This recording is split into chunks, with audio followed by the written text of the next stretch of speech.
Hi guys, so in today's video I'm going to be giving you some FL Studio tips that has helped improve my workflow over the years, and hopefully it will help you do the same. So the first thing I'm going to look at is plugins. People have asked me before how I organise my plugins into the folders that they're in, so I'm going to show you how I do that now. As you can see here, we have they're organised into plugins, and then if we go to the mixer, they're organised as well, not into the sort of normal named folders. So how can we do this? Quite straightforward. So first of all, we go over to this, the plugin browser, sorry. This can be auto hid. So that's probably how you see it when you load up FL Studio. You can use this bar here to sort of change the size of it, which I've done. Then you can go up here to auto hide. And I have it auto hid, so what that means when I'm working here, I'm not seeing it, it's not taking up room on my main screen. So when we go over, bang, there we go. So the first thing we do is we go to here, and then we right click on this word here, plugin database, and then we go to open. And this will load up our different folders we've got. Now, yours will probably be different because these I've already edited these. So if we go to effects, we can right click here and create new folder. And we're going to call this test for YouTube. And then we'll just save it. Now we can go back to here. When we go in here, you'll notice it's not here. Now the reason it's not here is because it doesn't have any plugins inside the folder. We need to put the plugins in the folder first of all. So how do we do that then? So we go over to here, and you can see it will appear here, but there's nothing inside of it. So if we click, for example, AMP, we'll get stuff that's inside of it. So what we need to do then is we need to put something in it. So how do we put something in it? The first thing we do is we load up something. So let's say we want this EQ to go in it. So we put the EQ on the channel. There it is. And then we go over here and we select the folder. Now make sure you don't select multiple folders. I'll show you why in a second. So we select the folder, and then we go load up the plugin we want to add into it. We click this button here, add to plugin favorite. Once we click there, we'll be added to this subcategory test for YouTube. So we click OK. So what will now happen is, if we go to replace this with none, and then we go to add test for YouTube, there it is. Now let's add another plugin as well. So let's say we want to add in a delay into this category as well. Now let's say we've got two folders selected. Let's say we've got the stereo folder and the test for YouTube folder selected. When we load up our add to plugin, it will add them to both categories. So if we do that now, it's now been added to both categories. So if we hit this, test for YouTube, there it is. But stereo, there it is as well. Now, obviously we don't want it in the stereo section. We just want it in the test for YouTube section. So how can we delete it? Well, let's close these down for a start. Go back up to here, open, go back into effects, then we go into this one here, and we can see you've got 3 files. So what are these 3 files? So the first of all is the actual plugin itself, second one is the information on it, and the third one we see is the picture. So if we were to, say for example, delete the picture, now we go back to, you'll see here there's no picture next to it. See, these have all got pictures, there's no actual picture next to it, which is obviously something we don't want. So let's go back in, let's actually just remove it completely. So let's select both of those and delete. That will now remove it completely from the stereo section. So now when we go to test for YouTube, we've got 2 plugins there. Down here, test for YouTube, 2 plugins there. And obviously, it works the exact same way for generators. So if we go here, we go into this one, and we go test BST folder.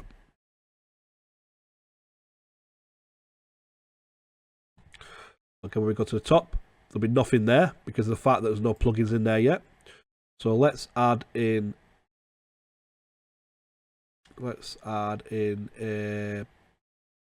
next. So again, we go over here. This time we close down effects, we open up generators, and we got test YouTube folder, add the to plugin database. There we go.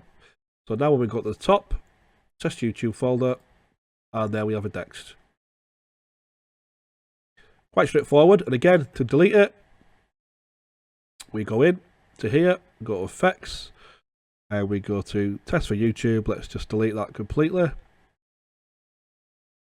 Add into generators and delete. Now you can also delete the original presets that come with it. So the original folder names that come with FL Studio, you can delete and rename them if you want. The reason they're there is because of the fact that that's just the way it's been set up.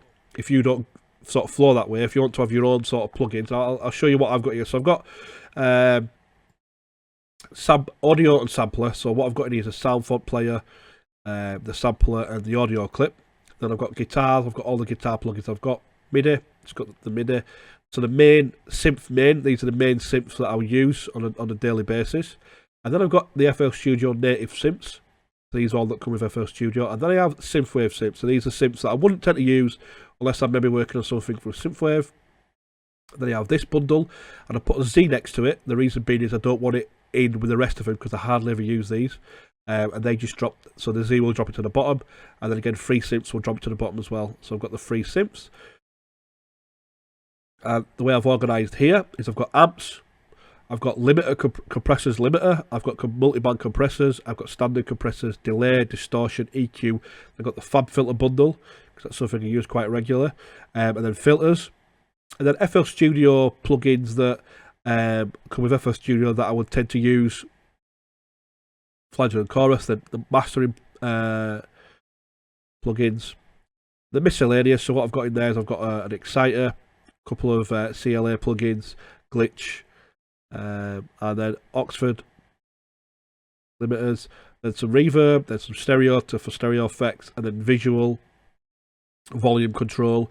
Then I have the Dead Duck plugins, which are all free, which you can grab if you just Google Dead Duck plugins, and then obviously free plugins down here that I would use or that I've used for videos before. So that's one. That's the first tip that I've given you. So let's move on to tip number 2. So tip number 2 is going to be Ghost. Ghost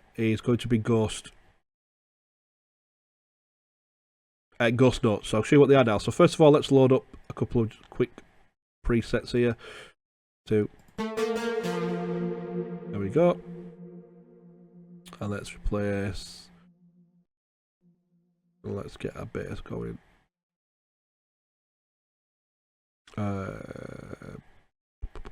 There we go. Let's first of all go into the bass and let's draw a quick bass line in. Let's go.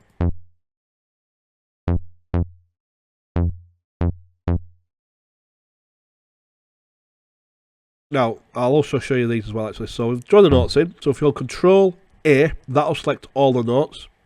Then we hold Shift in and just drag it across. That will duplicate them for you as well. So there we go. So let's hold Shift in, drag it across, Shift again. So there we've got some bass notes. Now, if you've ever sort of using this tool at the top here, so let's say we only want to loop these first two parts. Now, let's say we now want to listen to the whole thing. We don't want to loop anymore. We hold Control and D, and that will remove the loop section. So now let's go into here, and let's add some notes in here.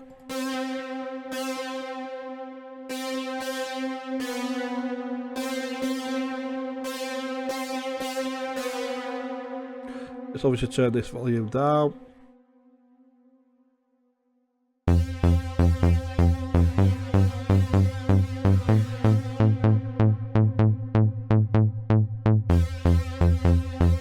So what you can see here is you can actually see my notes in the background. Now, if that is because we have Ghost Notes turned on, and Ghost Notes are here so you can see the notes of the other sort of channels that's in there as well. And Ghost Notes are here. So if you turn Ghost Notes off when you go in, and if you have more than one sort of thing with Ghost Notes, and that's what you've got. So what we do is we go up to here. Oh, and we go down to helpers and we turn on ghost notes. So now we have ghost notes, and it allows us to use them in the track. So let's add some.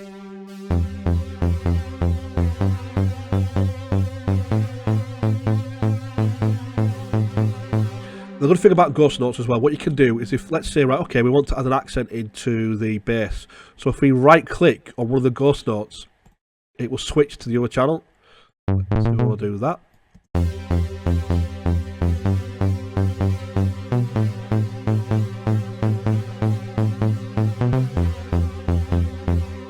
Let's see, you want to go back and edit this.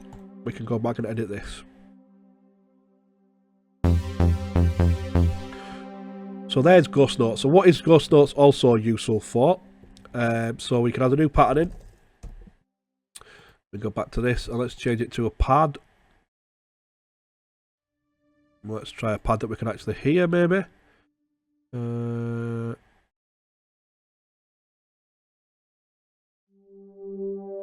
There we go. So let's say we have some chords in our track. Okay. Let's add some chords into our track.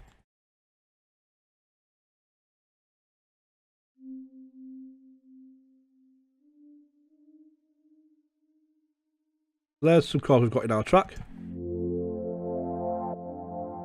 And then let's say for them chords we're trying to write, not using that one. That'll do. So let's say we're trying to write a melody. So with the ghost notes in the background, it's very easy to see the notes.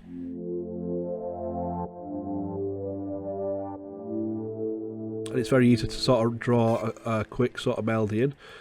So let's use the bass notes first of all. Let's draw the bass notes in.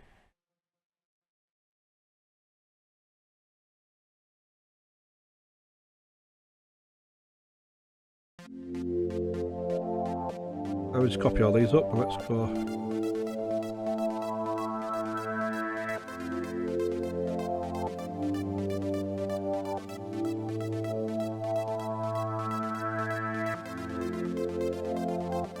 It's very easy to help you sort of draw the notes in, so let's draw that one down.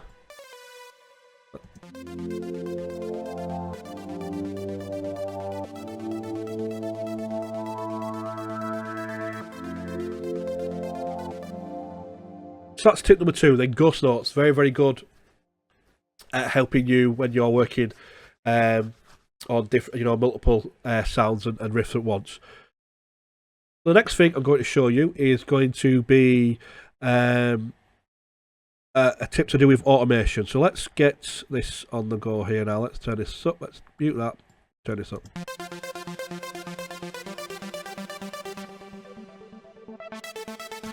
Great stuff. So let's clone this and let's copy this down. So how we're going to copy these? So we've cloned this. So how we get these notes to here is we click this little knob here. Now they're all highlighted. We just want this one.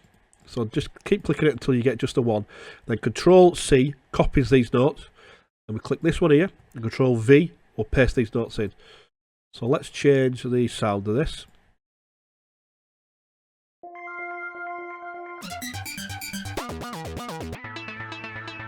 That'll do. So there we go. We have the notes in. Let's get rid of the chords.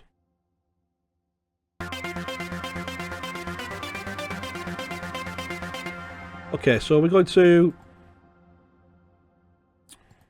add an automation in. So to automate non-FL Studio plugins, just move the knob that you want to automate, then go to Browse Parameters, and there we go. So there's the knob we want to automate.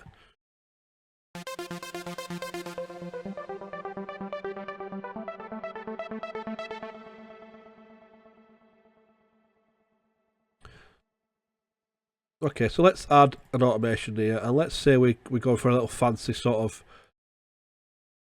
towards the end here. We want this ducking out, and then sort of going down and coming back up, and then stay up like that.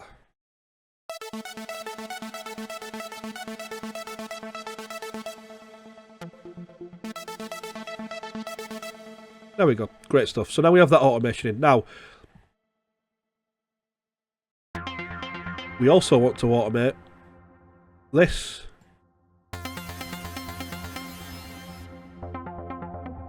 So what we do again is we move the knob, browse parameters, create automation. Now we actually want to copy, we want the same automation in, so we can sit there and draw it all in by hand. And again, that gets very tedious if you've got quite a lot of automation in. So one of the things we can do is we can just click this one up here, go up to this little knob here, articulator, copy state, and double click here, and do the same thing in here, articulator, paste state. And there we go.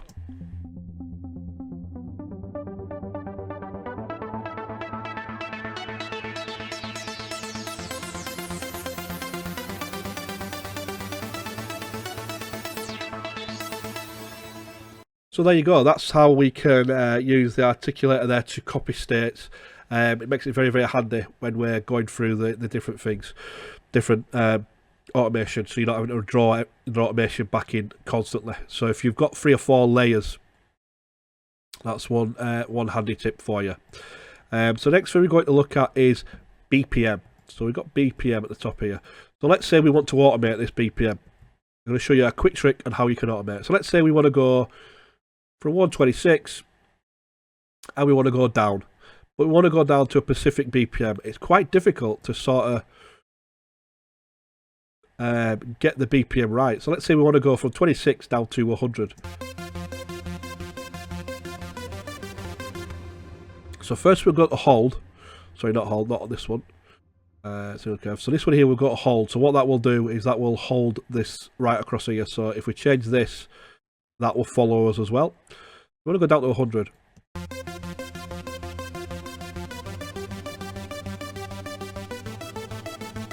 There we go. So that's hit it on the head there. That's great. Let's say we want to go down to 95 instead.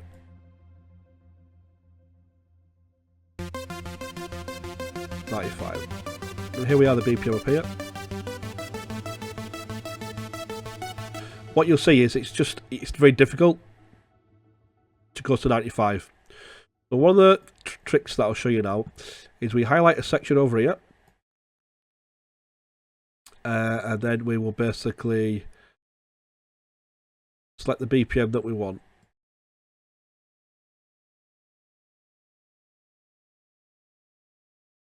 .95, that's great. Bang.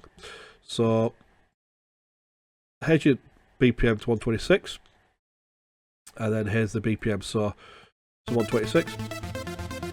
And in this section here, we want this to slow go down to 95. How do we do this? Well, this is the sort of trick here. So let's right click here, copy, and then add it in here. So double click, or right click, sorry, here, and then we're going to go to paste. So we know that this is a straight line across. So now we want to go down here. So let's go back to single curve. This wants to go down to this one. So how to get it precise? We right click here, and we know that that's 95 BPM. So when we right click here, 95 BPM. Now we're slightly off here, so if we try to move this across, oh, it's moving up and down. We don't want that to happen. So we right click, paste in. If you hold shift, it won't allow you to go up and down. So it won't allow the BPM to change. You'll only move it left and right. So there we go. Across to there. So now it's perfect. So now this will go from 126 down to 195.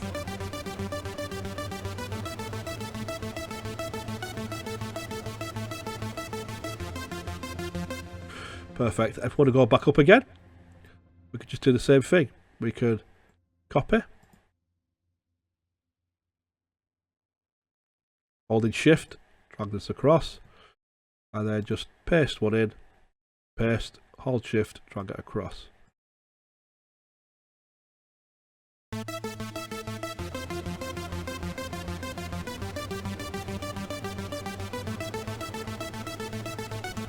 Perfect, spot on. Okay, so for the next thing, I'm going to show you the fifth and final FL Studio tip. Is how to program BPMs into your sounds and samples. So you can use it on anything. You can use it on loops, you can use it on vocals, you can use it on effects. The example I'm going to show you today is based on white noise. So we're going to add a white noise in. Let's just play it. But I want that white noise to be sidechaining, so let's add a sidechain onto the white noise.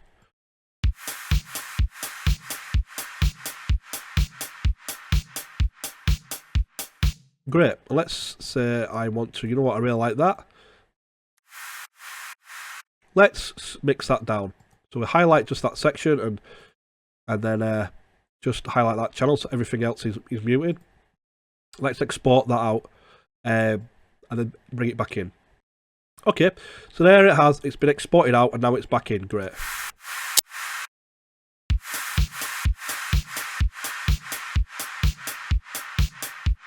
So we can now use that in our tracks, which is fantastic. Now, let's say later on down the line, we decide to do a track that's 100 BPM. So we then drag our white noise, bring our white noise sample in, and we put it down, and we play. So now we have to spend time changing the BPM of the white noise sample. And it can be quite hard sometimes, or if the BPM's changing. There we go. So that's no good, and obviously changing the BPM around. And every time we start a new project, or the BPM changes, we have to then re-stretch the white noise. So I'm going to show you a tip now on how you can actually save the white noise. So we know that the white noise was originally recorded at 126. So what we're going to do, we're going to right click on here, and we're going to go to edit. We're going to go in here, into edit properties, and the length is 126, and we're going to go to tempo sync, accept. So now we're going to save this as a new sample. Great stuff. So now what we're going to do, we're going to change the BPM down to 90, and we're going to bring it back in. So now we've got this back in, you'll notice when it comes back in, it's automatically time stretch, auto, and time. And when we change the BPM,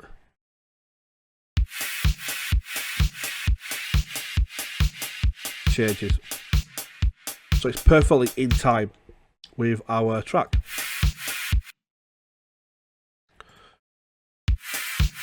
Which is fantastic. Now you can notice the pitch is changing on the white noise. If you don't want the pitch to change, once you load it in, just change this to stretch.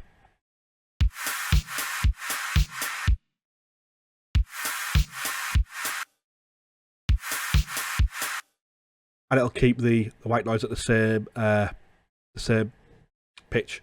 So there you are, guys. There's 5 tips that I use every single day on FL Studio.